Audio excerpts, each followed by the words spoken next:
Prime Minister, Mr. Vice President, Secretary General, Ministers, and ladies and gentlemen, we have heard the people of Pakistan have stood through the early days of upheaval and displacement, when a third of the country's population fled across its borders in just a few years.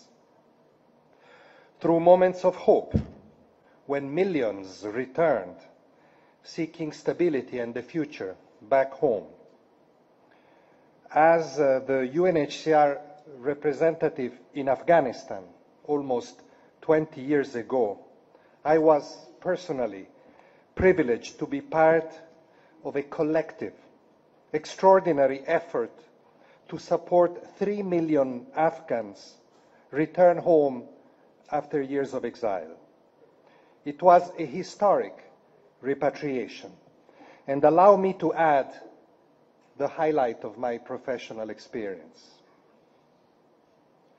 But Pakistan, and of course also Iran, have been with Afghan refugees through bitter times of hardship and loss, renewed conflict and uncertainty, and through years of efforts to rebuild a fractured nation and secure the peaceful future that the people of Afghanistan deserve.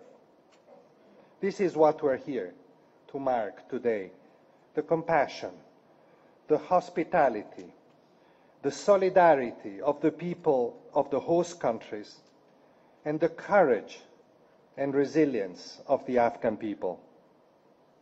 For Afghans, as you know, the story of their exile has been long and painful, marked by moments of hope and despair. A story that will not be complete until solutions can be found back in their own country. From the refugee perspective, that path remains uncertain.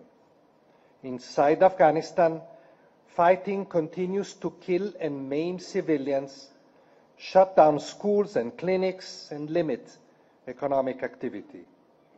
More than 400,000 people were displaced within the country last year alone by conflict, drought, and other natural hazards.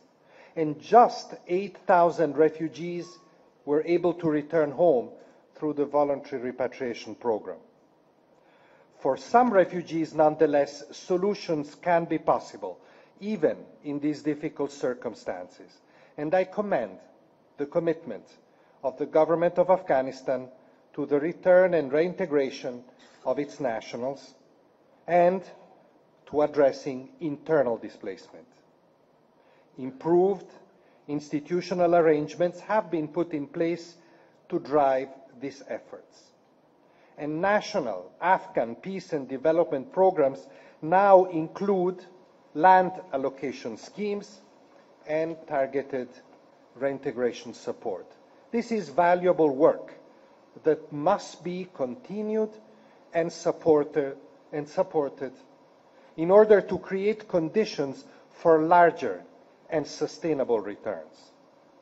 I also welcome the constructive dialogue between the governments of Afghanistan, Iran, and Pakistan in the framework of the Solutions Strategy for Afghan Refugees, launched together with UNHCR in 2012, when the Secretary General was the High Commissioner for Refugees.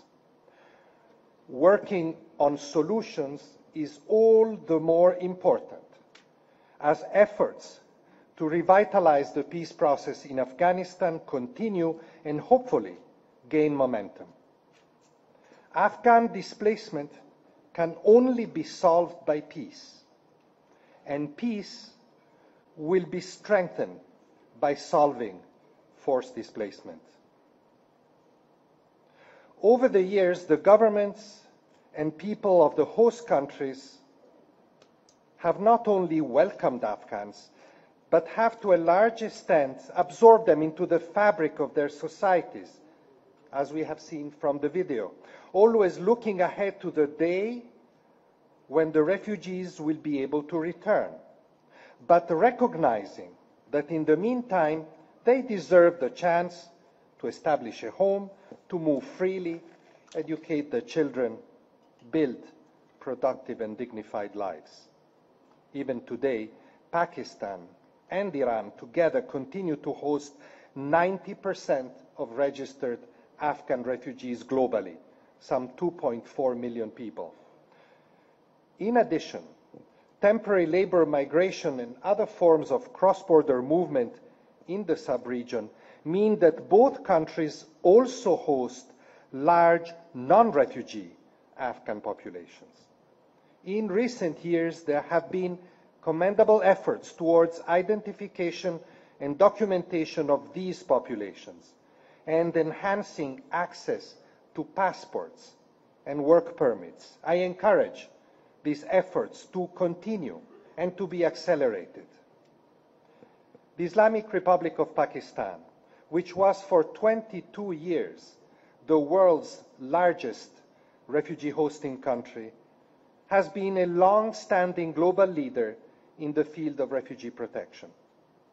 Last December, I was honored to welcome the Honorable Prime Minister as a co-convener of the first ever Global Refugee Forum in Geneva.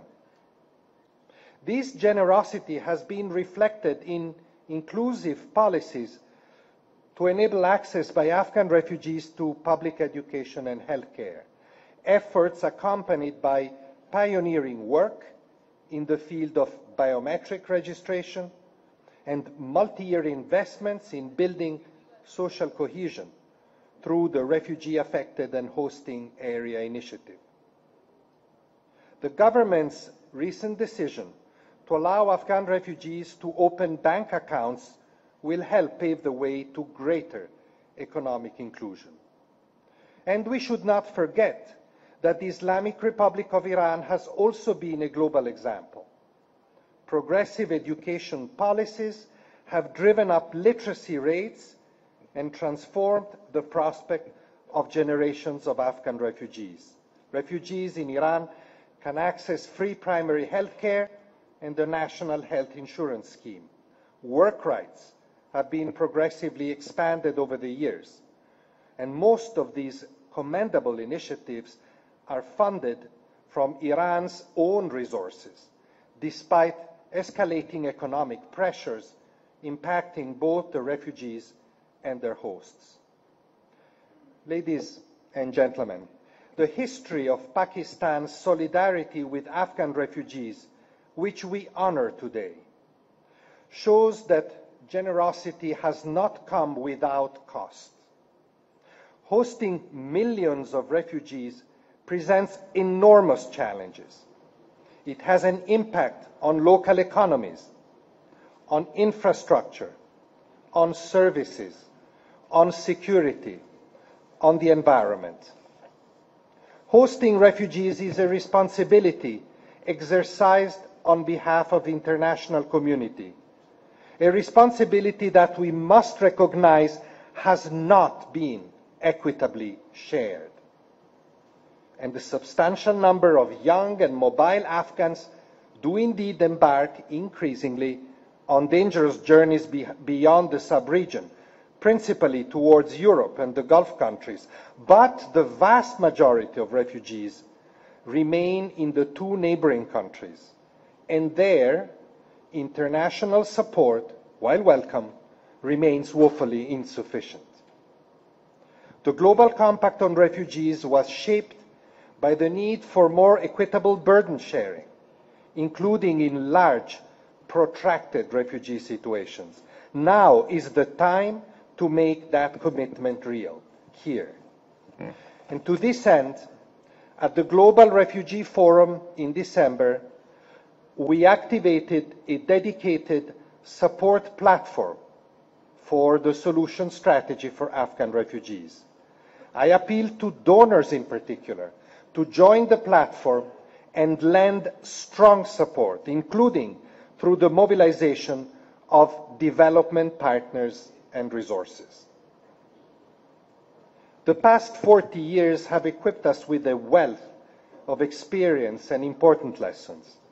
It is now up to us to use them wisely. Giving up is not an option.